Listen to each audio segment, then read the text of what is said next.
आपको मेरा चैनल पसंद है तो प्लीज लाइक करें और नए वीडियो को सबसे पहले आप ही देखें, इसीलिए चैनल को सब्सक्राइब करके घंटी को जरूर दबाएं। चलिए, नमस्कार आप सभी को आपके ही अपने प्यारे से यूट्यूब चैनल VR एजुकेशन के ऊपर में आप सबों का बहुत बहुत स्वागत है। और आशा और उम्मीद करता हूं कि आप सब एकदम स्वस्थ होंगे, मस्त होंगे और आप अपने तैयारी में एकदम व्यस्त होंगे।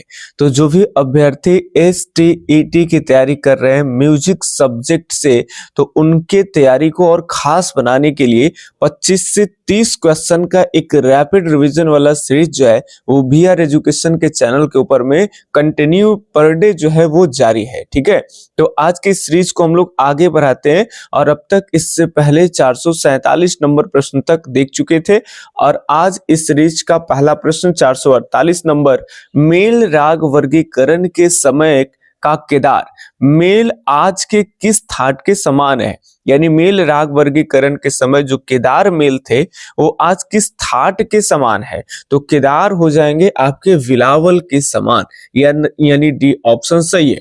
एकदम ध्यान रखिएगा, ये बहुत इंपॉर्टेंट प्रश्न है। कई मेल राग वर्गीकरण में कई आपको मेल जो है आज के थाट से पूछा जाएंगे, जिसमें आपको पिछले दिन आपको हम बताए थे, क्या बताए थे भाई, तो वहां पर भी आपको एक बातें बताए थे इस तरह के, याद नहीं आ रहा है, 1 मिनट याद करने का प्रयास करें। वहां पे आपको शायद हम बताए होंगे, अभी बीच में याद आएगा तो बता देंगे आपको। ठीक है, चलिए आगे देखते हैं। मेल राग वर्गीकरण के समय का कर्नाट मेल, अब ये मेल आप ध्यान रखेंगे, कर्नाट मेल किस थाट के समान है। तो कर्नाट की बात कर लेंगे तो ये खमास के समान हो जाएंगे। ठीक है, कर्नाट की बात करें तो खमास के समान हो जाएंगे। अगले सवाल के देखें तो अगला सवाल है, राग भूपाली का सम प्रकृति राग होता है यह है।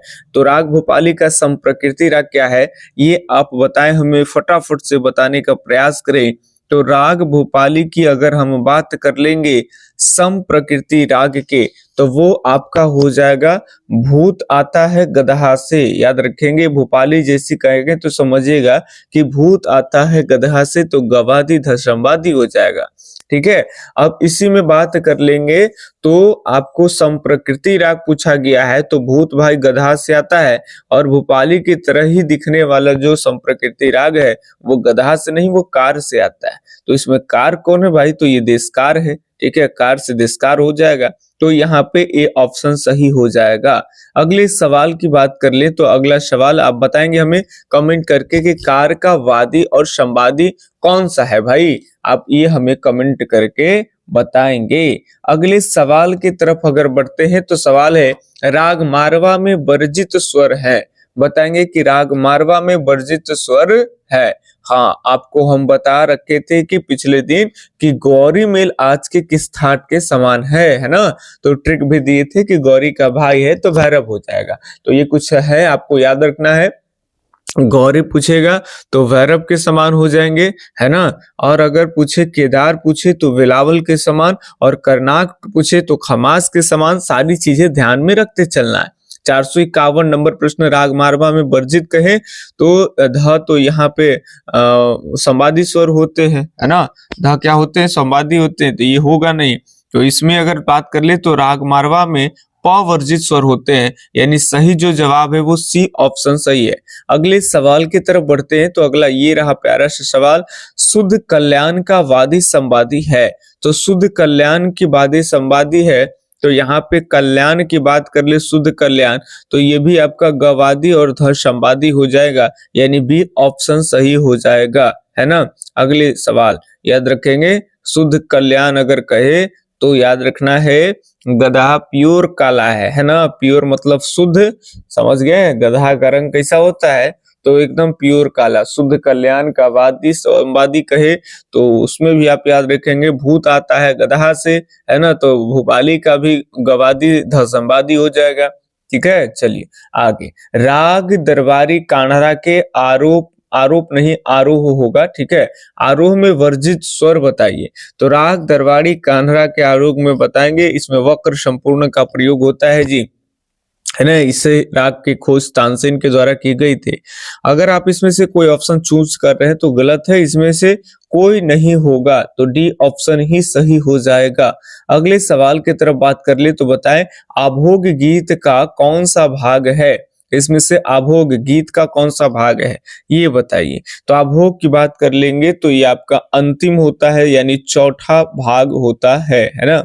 चलिए अगले सवाल 455 नंबर सवाल। आप लोग पिछले वीडियो में आपको बोले कि लाइक करिए, तो आप लोग लाइक किए हैं, ठीक है। उसी तरह से इस वीडियो को भी आप लोग लाइक करिए, तो थोड़ा हमें अच्छा लगेगा और आपके लिए ये वीडियो बनाते रहें।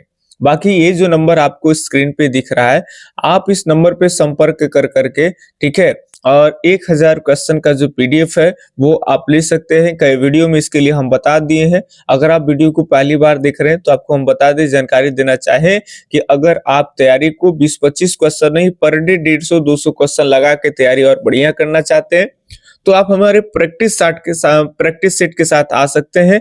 स्टेट के लिए एकदम इंपॉर्टेंट वाला क्वेश्चन 6 महीना उस पर काम कर करके 1000 क्वेश्चन डिजाइन किए गए हैं, जो स्टेट के एग्जाम के हिसाब से एकदम पूरा का पूरा इंपॉर्टेंट है। उसमें 70 से 80 नंबर तो हुबहू आएंगे, प्लस कुछ क्वेश्चन है जहां पे आपको हुबहू नहीं देखने के लिए मिलेगा, तो इसीलिए आपको नोट्स की व्यवस्था की है कि आप संगीत में नोट्स ले लें, और नोट्स इसी के साथ आपको फ्री में दिया जाएगा।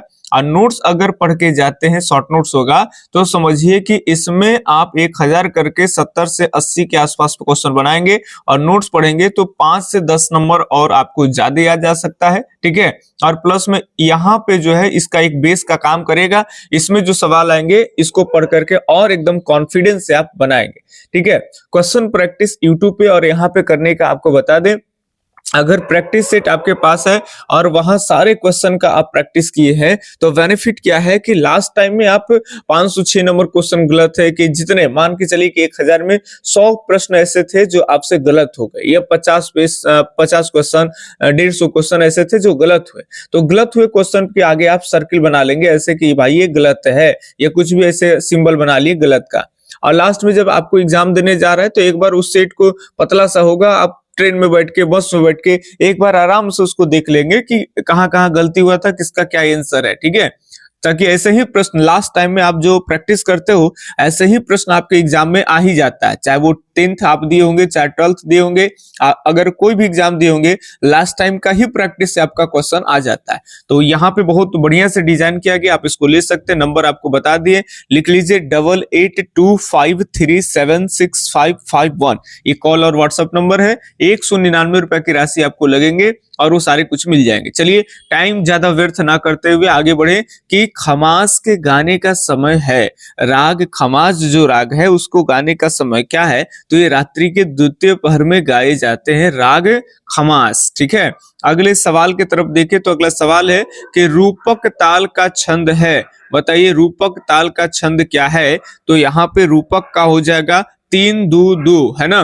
पहले विभाग में आपके 3 मात्रा, दूसरे विभाग में 2 और फिर तीसरे विभाग में भी 2 हो जाएंगे। जत ताल की गायन शैली में प्रयोग की जाती है।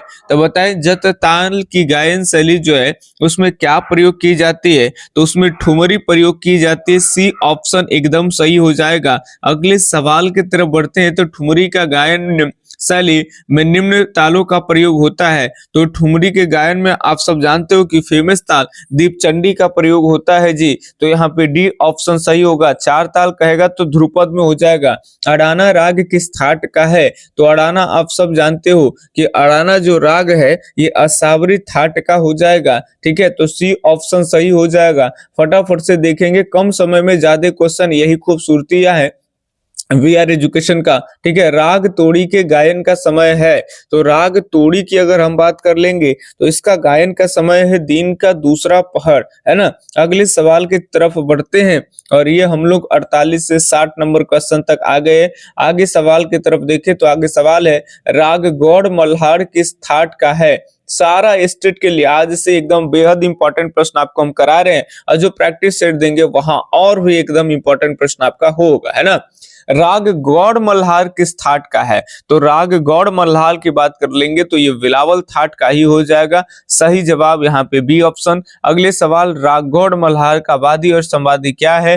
तो राग गौड़ मल्हार की वादी और संवादी कहें तो ये आपका मल्हार है, तो आगे म हो जाएगा और आगे र नहीं कर दीजिएगा। म है तो वादी, म है तो संवादी स हो जाएगा, है ना। अब वादी और संवादी के बीच का अंतर आप जानते होंगे। बताइए कितने श्रुतियों का अंतर होता है, कितने स्वरों का अंतर होता है भाई? चलिए कमेंट करके जरूर बताइए वादी और संवादी के बीच। ठीक है, चलिए। राग मियां मल्हार के अवरोहन में वर्जित स्वर है। मियां मल्हार के अवरोह में वर्जित बताएंगे, यानी लौटते समय में कौन से स्वर जो है वो वर्जित होते हैं। तो आप लौट रहे होते हैं तो ध स्वर जो है वो वर्जित होता है। ठीक है, चलिए आगे अगले सवाल की तरफ बताएंगे। मियां मल्हार बताए मियां मल्हार राग की खोज किसने किए हैं? है ना, वही आदमी जो एक बहुत बड़े संगीतज्ञ थे अकबर के दरबार में। कमेंट करके बताइएगा वो कौन थे।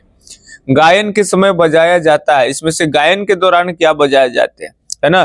तो वो फटाफट से बताएं। इसमें से आपके गायन के दौरान सारंगी बजाए जाते हैं, है ना। अगले सवाल जो है, गाते भी हैं और बजाते भी हैं आराम से। पहले तो इसी से गायन होता है, सारंगी से, है ना, खास कर करके जो जोगी वगैरह आते हैं। बताइए, राग बैरागी इस अंग का राग है, इसमें से किस अंग का राग है? यहाँ पे इसके जगह किस लिखा जाना चाहिए, है ना। राग वैरागी किस राग का अंग है? तो ये आपका वैरागी, वैरागी बताएंगे तो ये वैरागी, वैसे वैरागी और भैरव के समान हो जाए। तो यहाँ पे डी ऑप्शन सही है। तुम्हारा भाई जो है ना वो वैरागी, वैराग का मतलब सोचते हो वो एकदम मोह माया इस सब से त्याग कर लिया है ना, जोगी बन जाता है, सन्यासी।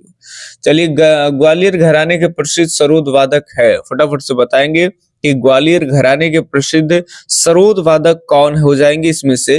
तो वो हो जाएंगे आपके अमजद अली खान जी। ठीक है, अगले सवाल देखें तो अगला सवाल ये रहा कि राग जोग का वादी है।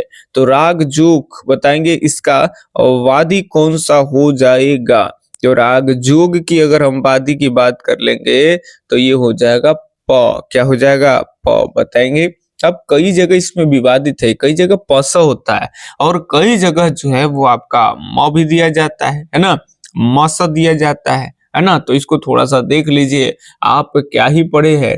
ठीक है, और ये या फिर दोनों आता है तब दिक्कत है, अगर एक आए तब तो ठीक है ना। तो थोड़ा सा इसको आप देख लीजिएगा। हमें दोनों जानकारी थी, नहीं अगर बताते तो आप लोग, हम अगर प स कह देते तो बहुत सारे लोग समझ रहे हो बात को। एक भी टीचर से अगर गलत हो गया तो बच्चे को अगर वो चीज आ गया और टीचर से गलत हो गया, बस देखिए उस समय पूरा जो चीजें है ना वो उलट के रख देंगे।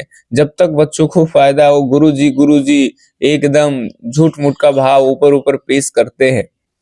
अगर गलत हो गया वो भाव कितना नफरत में बदल जाएगा, इसकी कामना आप हम नहीं कर सकते। चलिए, राग मारू बिहाग का समय है। राग मारू बिहाग का समय जो है वो रात्रि का दूसरा प्रहर में है। ठीक है, सी ऑप्शन सही है।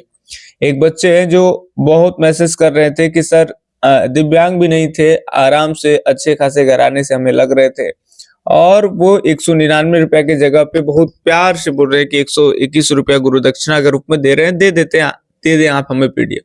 अगर उसे टीम के द्वारा नहीं दिया गया, क्योंकि सारा कुछ मेंटेन करना होता, बहुत कम फीस ऑलरेडी रखा गया है। ठीक है, हम लोग 1000-2000 में बैच केवल बेच के जैसे तैसे एक ही चीज को बार बार पढ़ा के आपको झोल झाल भी नहीं करते हैं, है ना। जो चीजें देते हैं एकदम यूनिक देते हैं, कुछ अच्छा देते हैं, बेहतर देते हैं, और उस पर बहुत प्रयास होता है। एक क्वेश्चन को टाइप करने में 1 घंटे का 10 क्वेश्चन टाइप करने में लगभग 10-12 क्वेश्चन टाइप करने में 1 घंटे का समय लग जाता है। वो क्वेश्चन कहाँ से डाले, क्या इंपॉर्टेंट है, उसमें सोचने में भी टाइम। तो हम लोग 1000 क्वेश्चन बनाते हैं तो उसमें कई दिनों का मेहनत है, मतलब 6 महीना 8 महीना ऐसे लग जाते हैं, है ना। पर डे 1 घंटा काम होता है, कभी कभी काम भी नहीं होता है, बहुत मेहनत होता है उसमें, समझ गए। सारा कुछ आपको 1000 क्वेश्चन खुद से टाइप करेंगे ना तो आप दिन भर भी लगा दोगे तब भी नहीं हो पाएगा, कई दिन लगा दीजिएगा तब भी नहीं हो पाएगा। अब बस उतना का आपको 200 में सारा कुछ अवेलेबल करा दिया जाता है। फिर भी बच्चा कह रहा था कि हमें दीजिए, अगर उनको नहीं दिया गया के बाद में वो अपशब्द कमेंट करने लगे, है ना, अमर्यादापूर्ण टाइप के वो व्हाट्सएप पे करने लगे। लेकिन हम ये हैं कि एक्टिव हैं। आप जब तक आप लोगों का एग्जाम नहीं हो जाता है, सुबह के 6 बजे से शाम के 9-10 बजे के आसपास में एक्टिव है। कभी भी किसी भी बच्चा का पॉजिटिव कमेंट हो, नेगेटिव कमेंट हो, हमारा काम है कि आपको हम जवाब दे, है ना। जो जवाब देने के लायक नहीं रहता है तो हम देखते जरूर है, लेकिन उसको छोड़ रखे होते हैं। जिसका सीरियस है, जिसको चाहिए कुछ मार्गदर्शन चाहिए या फिर कुछ मटेरियल चाहिए, तो उसके लिए हम हमेशा अवेलेबल है। बताएंगे इनमें से एक प्रसिद्ध संगीत शास्त्री हैं, बताना है फटाफट से, ऐसी बातों में बेफिजूल समय बर्बाद होगा। यहाँ पे देखेंगे कि इसमें से कौन प्रसिद्ध एक संगीत शास्त्री हैं, तो बिल्कुल प्रेमलता शर्मा जी आपके हो जाएंगे, है ना। इनकी किताबें भी पढ़े होंगे, नोट्स में दिया भी गया होगा कि इनकी प्रमुख किताबें कौन सी है। चलिए, गुर्जरी तोड़ी का समप्रकृति की राग बताइए, फटाफट से बताएंगे। गुर्जरी तोड़ी का समप्रकृति राग, तो गुर्जरी तोड़ी का संप्रकृति जो राग हो जाएगा वो हो जाएगा आपका तोड़ी ही, ठीक है। विलास खानी तोड़ी ना मारे। अगले सवाल की तरफ अगर बढ़ते हैं तो अगला सवाल है, सूर मल्हार में मिश्रण है, क्या मिश्रण है? तो सूर और मल्हार का, कान्हड़ा और मल्हार का, सारंग और मल्हार, वैरव और मल्हार। फटाफट से बताएंगे। तो ये सही जवाब हो जाएगा सारंग और मल्हार का, सी ऑप्शन सही है, ठीक है। चलिए, तो ये आपका हम काफी सारे प्रश्न यहाँ पे करा दिए। कुछ प्रश्न और भी हम लोग देख लेते हैं ना। फरदोस ताल में विभाग है, तो फरदोस ताल में जो विभाग होते हैं वो होते हैं आपके 7 विभाग होते हैं। अगले सवाल एक और प्रश्न देख लेंगे, आज के लास्ट प्रश्न। पंचम सवारी में तीसरी ताली है, तो पंचम सवारी जो है 15 मात्री के है, उसमें तीसरी ताली आप देखेंगे तो 12 पर आपका मिल जाएगा, ठीक है। तीसरी ताली जो है वो आपके 12 पे मिल जाएंगे, 8 पे खाली मिल जाएंगे, तो ये आप ध्यान में रखिएगा। तो क्वेश्चन भी करा दिए, सीरीज को लाइक कर दीजिए। कैसा लगा वीडियो सीरीज आप कमेंट करके जरूर बताएं। एक बार रिक्वेस्ट करना चाहते हैं कि जो भी अपना मेहनत से पैसा दे के लेते हैं वो दूसरे को बेफिजूल में ना दे दे, क्योंकि ऐसे बहुत सारे बच्चे हैं जिन्हें सेट जो है वो बिना पैसे खर्च किए किसी बच्चे ने लेके उनको दे देते हैं, ठीक है। और वो लोग प्रैक्टिस भी नहीं करते हैं, उनका अपना समय बर्बाद जाता है, फ्री का चीज पछता नहीं। एक चीज है कि 200 से भी अधिक बच्चे जो लिए हैं पेमेंट दे करके वो खुश है। अगर आप लोग को भरोसा नहीं तो आपको चैट दिखा देंगे, उनका बात का जो रिकॉर्डिंग है वो आपको शेयर कर देंगे। बहुत खुश हैं और प्रैक्टिस कर करके कह रहे हैं कि सर यही चीज हमें लास्ट टाइम में चाहिए था कि जो पढ़े हैं उसका एक तरह से रिवीजन हो, अलग अलग जगह पे हम क्वेश्चन किए थे उन सबका प्रैक्टिस हो, जो गलत हो रहा है वो चीजें हमारे पास है। मैंने सभी एंगल से खुश है, इतनी बड़ाई वो करते हैं कि हम उसे शब्दों में हम बयान नहीं कर सकते हैं। यहाँ पे उतनी इस शब्द पर कमांड हमारी नहीं है, सीधे सीधे प्रश्न कराने की हमें आदत होती है और गोल मटोल बातें करने की भी हमारी आदत नहीं है। तो बाकी आप लोग देख लीजिए, प्रैक्टिस में धार लाइए, लास्ट की ही प्रैक्टिस कहीं करिए, एस्टेट के केवल सिलेबस पे करिए, उसी पर एमसीक्यूज और उसी का थ्योरी पढ़िए। लास्ट का प्रैक्टिस ही आपको सफलता में 4 चांद लगाएगा। कुछ 2, 4, 10 नंबर आपके अपेक्षा से ज्यादा ही आ जाएगा, 20 नंबर ज्यादा आ जाएगा, 10 नंबर आएगा, लेकिन नंबर ज्यादा आएगा तो आएगा, केवल प्रैक्टिस को कंटिन्यू करिए, ठीक है। तो हम मिलते हैं किसी अगले वीडियो सीरीज में, तब तक के लिए धन्यवाद। जय हिंद, अल्लाह हाफिज, आपका दिन शुभ हो, राधे राधे।